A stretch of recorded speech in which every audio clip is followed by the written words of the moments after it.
I just wanted to make a distinction between, I think it's helpful to distinguish the health PE sex education curriculum from an integrated approach to addressing gender and sexual diversity, but in this specific case, gender diversity across the curriculum.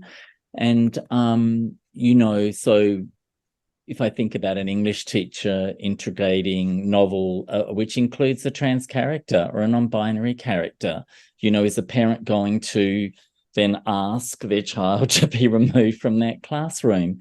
I think that, I think that what I wanted to say, though, is that I would say that I don't think it's acceptable. And I think that you can't just withdraw someone on the basis of, addressing gender diversity, because, it's a nonsense. But within the health and sex ed curriculum, I think there's always been a caveat or an accommodation there. And am I right? Because sex education historically has always induced moral panic, always.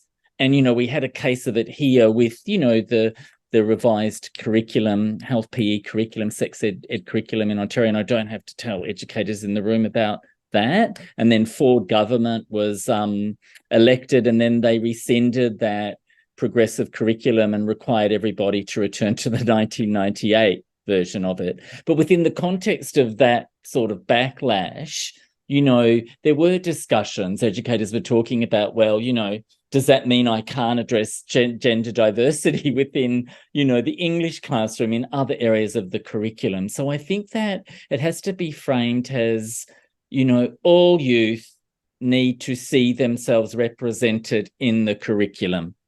Baseline, all human rights, the human rights of all students need to be represented and addressed, right? So, and I see a distinction between, I don't think there is a requirement or an option for something I will investigate, though, and maybe we can look at it. I want to look at that more closely, but as I understand it, you can't just withdraw a student from another area of the curriculum. I don't think that applies.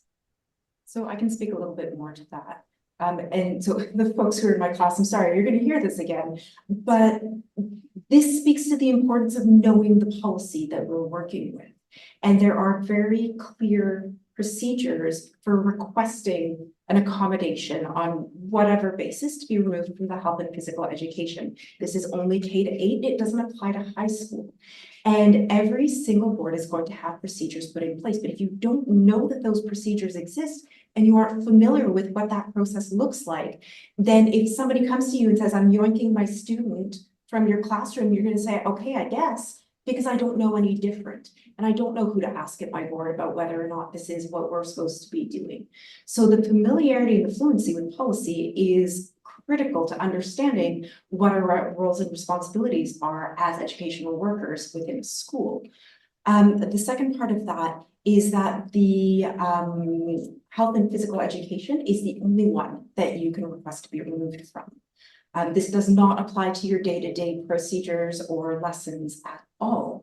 In fact, one of the very first lines in the Education Act says that the purpose of education is to create caring citizens. And we cannot do that if we're not learning about folks with identities that we don't hold. And so this is embedded, again, it's a job embedded expectation that every single student see themselves represented, and that students who don't hold that identity, or who are not part of those communities, also learn about them, because that is what helps us create safer spaces for students.